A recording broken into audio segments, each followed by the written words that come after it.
tell you a true story. And to do it justice, let's take it back to 1980.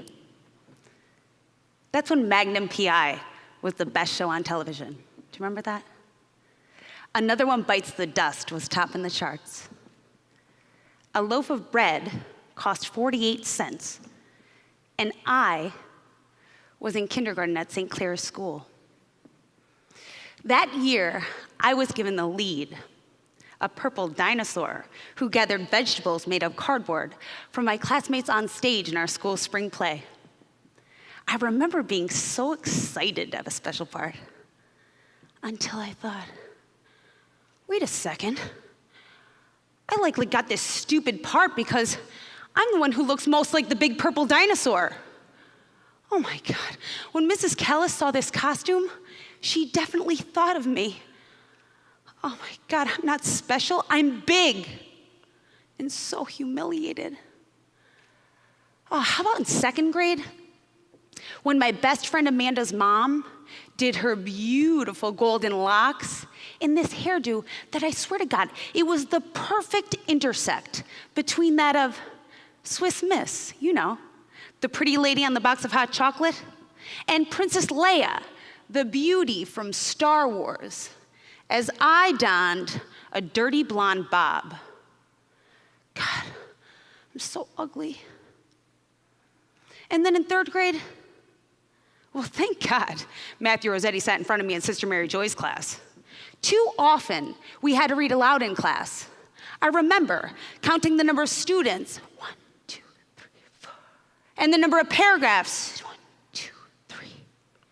On that day, I was set to read paragraph number 14. You know, I counted to be damn sure that I practiced and pre-read my paragraph so as to not advertise my ignorance. Well, as I was practicing, I remember hearing Matt say, and Juan said. I immediately thought, Juan? Who the hell's Juan? Am I reading the wrong story? I looked down and skimmed through, noticing that the main character who Matt called Juan, I was about to call Juan. God, I'm so stupid. And it didn't end in third grade, or fourth grade, fifth grade, sixth grade, seventh grade, eighth or ninth. Not 10th, 11th, 12th, 13, 14, 15, 16, 17, 18, 19, 20, 21, or 22. But by grade 22, I had learned enough to identify the problem, low self-esteem. And even more, I knew how to go after the solution. For me, and for you too, and that's why I'm here. Over the past 20 years, I have read, studied, researched, taken 2 steps forward, 1 step back, fallen down so many times, gotten right back up. I have listened, I've learned, I've trained, and I've got it. So now, I'm here to teach you what I've learned over the past several decades in 18 minutes or less. I learned that my problem, low self-esteem, is not unique to me. 7 out of 10 girls, ages 8 to 17, have negative opinions of themselves in some way, such as their looks, school performance, or relationships with family and friends. The majority of girls ages 8 to 17 are insecure and unsure of themselves. In the words of Gloria Steinem, self-esteem isn't everything. It's just that there's nothing without it. People often confuse confidence and self-esteem. I know I did. While correlated, they're not one and the same. You can be confident in many areas. For example, I was confident in my skills as a dancer. And there was a time when I thought that becoming an even better dancer would increase my confidence to the point that I could dance my way right out of feeling less than. I tried. God, did I try. Didn't work. I knew I was a generous person, so I imagined giving another the proverbial shirt off my back would provide some relief. That's just what I did, and nothing. I was confident that I was a good sister. And to avail myself the sense of self that I only felt around my brothers, I followed them and nudged my way into their activities as much as possible. And they'll attest to that. But still, I had very low self-esteem. So you see, when I learned that confidence is a feeling of self-assurance that arises from the appreciation of one's abilities or qualities doing, while self-esteem is confidence in one's own worth or value being, a light bulb went off. Well, that's the reason I had been trying so hard and not getting any satisfaction. You see, I could be good at all this stuff, really good, and still not feel good enough. So I read every study and book I could find on increasing self-esteem. Much of the research pointed to the cognitive behavioral skill sets that I had learned about in class. Cognitive behavioral therapy tells us that thoughts lead to feelings and feeling leads to action. So if we want to change what we're doing, we've got to change how we feel. To change how we feel, we've got to change how we think. To feel differently, we've got to think differently. That was another light bulb. I knew I had to get familiar with my thoughts.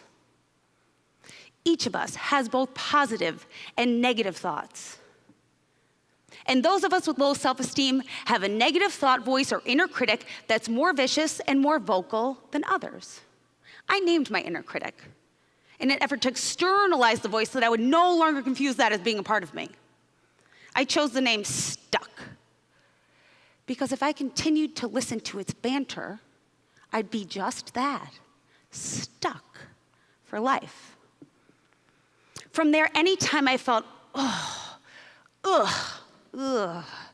go to my thoughts. I'd think, well, what is Stuck saying? Stuck, hello, shoot. It doesn't feel like I'm thinking much of anything. I just feel, I'd remembered reading in Self-Esteem 3rd edition by McKay and Fanning that sometimes the assassinations of the inner critic are so interwoven into the fabric of our thought that we don't even know that they're there. I had to try harder, and I did. It helped, but not enough. It seemed there were some thoughts that played on repeat, like they just wouldn't quit. I've come to call them stickler thoughts. For the sticklers, I realized I had to dive deeper into the CBT literature, and voila, there was light bulb number 3. Each of us have core beliefs about ourselves, other people, life in general, and the future. It seemed that the sticklers were fueled by what had to be a faulty core belief system. So I got right to it. I wrote them down. My core beliefs. I am ugly. I am weak. I am overrated. I am smart. People are kind. People are good. People are flawed. Life is scary. Really, really, really, really, really scary. The practice of writing down my core beliefs provided me the opportunity to see that between 1983 in Sister Mary Joy's class with Matt and Juan, remember that? And 2005 when I was writing them down, I had had experiences that stopped Stuck from plaguing me with, I'm so stupid. And I'd adopted the belief, I am smart. You see, in 14th grade, that was 1995, my sophomore year of college, I had my first psychology class with Dr. Ravizza, who held me in high regard and treated me as if I was the brightest bulb in the bunch. He told me I was smart. I chose to believe him. And there was light bulb number 4. We can choose what to believe. From there, I decided to look at each one of those core beliefs and find something to either support them or refute them, to hold on to them or to dismiss them. just like I was doing at the time with the variables in my dissertation, really. As I dissected the I am smart belief, it became clear that our core beliefs guide our behavior every single day without us even knowing it. With the I am smart belief, I sat in the front row in class. In many of my classes, there were 1,000 students behind me, no exaggeration. But I sat directly in front of the professor. It was like a dialogue. When I had a question, I raised my hand because I would never think that my uncertainty indicated ignorance. Instead, I thought the professor wasn't doing a great job explaining the material. It wasn't a reflection of me. It couldn't be. I was smart. When I had a homework assignment that I didn't quite understand, I didn't give up. I would think,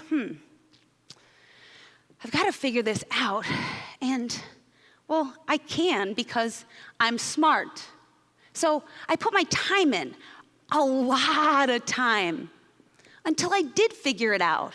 Of course, after having listened intently in class right in that front row, with all of my questions answered, after having done all of my homework and putting all of that time in, I did really well.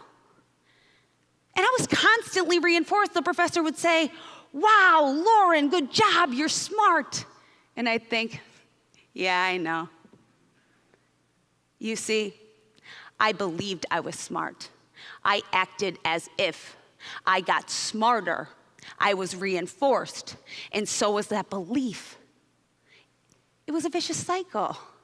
So I thought, well, if that core belief was working on me without my knowledge, all the other ones, the negative, faulty, irrational ones, they must be too. And hey, if I could choose to believe Dr. Ravizza, then I could choose to believe M. Scott Peck, Eckhart Tolle, Bill Wilson, Matthew Kelly, Brene Brown, Stephen Covey, Randy Pausch, Viktor Frankl, Martin Seligman, and the list goes on. Truth? I hadn't only been reading about self-esteem and cognitive behavioral therapy. I was feverishly seeking answers, reading about all aspects of the human condition, hell-bent on learning how to live. Well, I'm sure you'll agree. From there, I had some rebelieving to do. I chose to believe I am smart, I am kind. People are innately good. And life is, well, listen up, because this is the biggie. I believe that each of us is put here with a very specific purpose, and we're all in this together. I think of the human race as one big, humongous puzzle.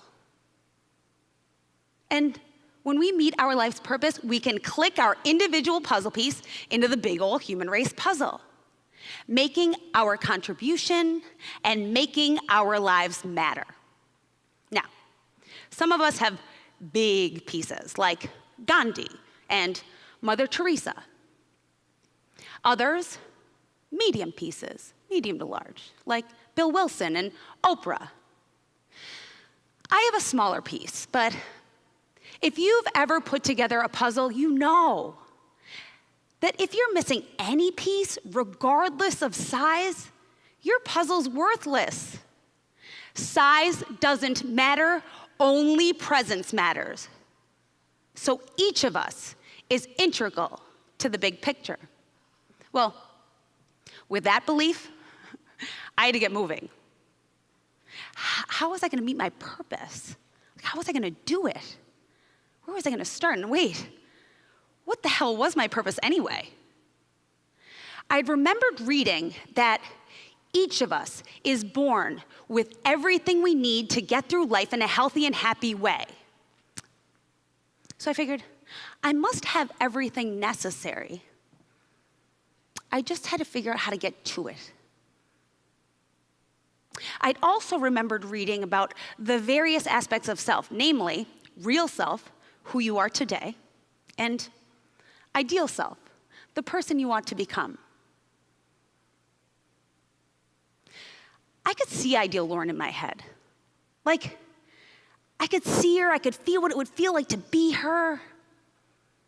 Interestingly, ideal Lauren didn't have anything that real Lauren lacked. But she was free from all the stuff that was getting in real Lauren's way. She had all of her strengths and none of her weaknesses.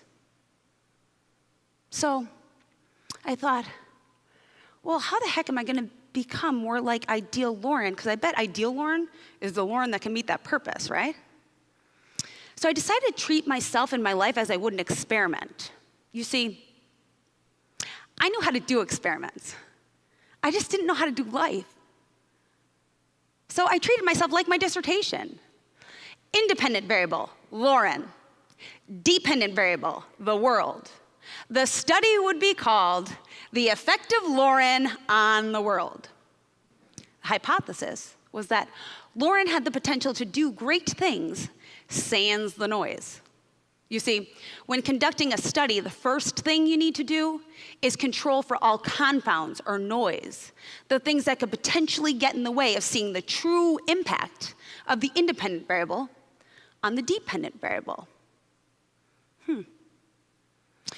So I thought, to do that, I'm going to have to maximize my strengths and minimize my weaknesses. Pronto.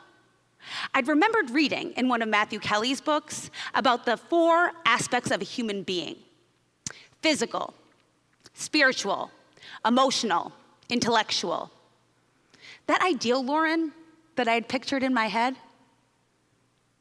she was balanced in those 4 areas.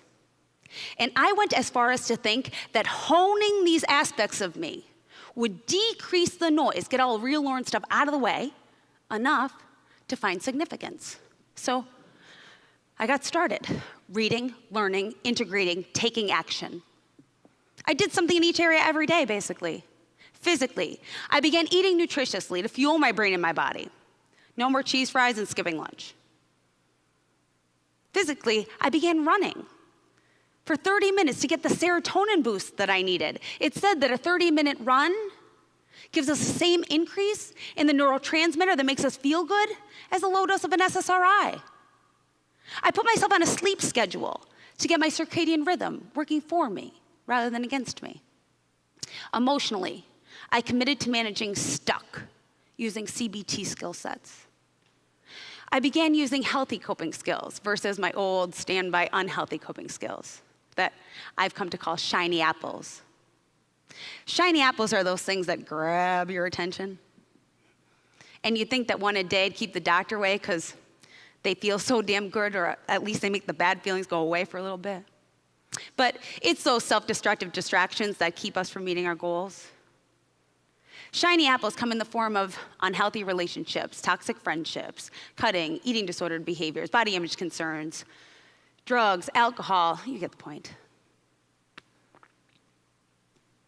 Spiritually, I began to practice mindfulness and the 12-step principles. I became dedicated to honing my character through a steadfast commitment to honesty, accountability, responsibility, and integrity. Intellectually, I just continued reading and learning things outside my comfort zone. And I started to watch a TED Talk each and every day. No joke. My core belief about life changed my life. It prescribed my daily behavior. I no longer had interest in those shiny apples. I was too busy. I had no time for them. I was busy learning how to live. I managed to increase the power of the independent variable and the likelihood that in time I'll reject the null hypothesis. My core belief about life also instilled in me a sense of responsibility to try to help to lift others, to click in their puzzle pieces. For them and for me too. You've got to remember, we're all working on the same puzzle. We're all in this together. Life became much more about being better than feeling better, and it felt so damn good. In my search for significance, I found my true self, and with that came self-esteem, confidence in my own value, regardless of effect size. And that's light bulb number 5. Our power is in our presence. Our duty is to get here. By this time, it was 2009. Mad Men was the best show on television. Poker Face was topping the charts. A loaf of bread cost $1.77. And my daughter, Ava, was in kindergarten at St. Clair's School. I got a do-over. To re-experience those years as Ava lived them, and this time, I was here. Light bulb number 1, self-esteem is confidence in your own value. Light bulb number 2, to feel differently, you've got to think differently. Light bulb number 3, core beliefs guide our behavior. Light bulb number 4, you can choose what to believe. Light bulb number 5, our duty is to get here. In the study, the effect of Lauren on the world continues. And listen, this study, it's not about me. Who am I? It's about us. You know, just yesterday I was practicing this talk for my mom, and she said, you know, at parts, you might sound a little harsh and angry. You might want to tone it down a bit. Harsh and angry, no. Passionate, hell yes. She's my mom. She wants you guys to like me. But I'm me, and I want you to like you. I've been there. Now I'm here. Here's better. So I want you to hear me. And tone it down? Not a chance in hell. Do you know how sick I am of toning myself down? Trying to strike that balance between not enough and too much? 7 out of 10 of you do. I have girls coming to me every single day saying, I'm not special, I'm big. Saying, God, I'm so stupid. Saying, oh, I'm so ugly. I get it. But now it's 2016 and I'm here. Allow me to serve as your light bulb number 1. Decrease the noise, increase your power. Start with lifestyle, eat, sleep, exercise. Identify the inner critic, name it, tell it to shut up. Choose to believe in you. With puzzle piece in hand, I summon you to get here. Here's where you feel your value. From there, your purpose flows.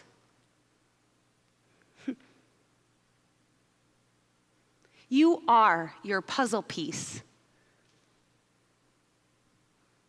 Make your life matter, and in doing so, you will make my life matter too. That's how this thing, life, works. Thanks for listening.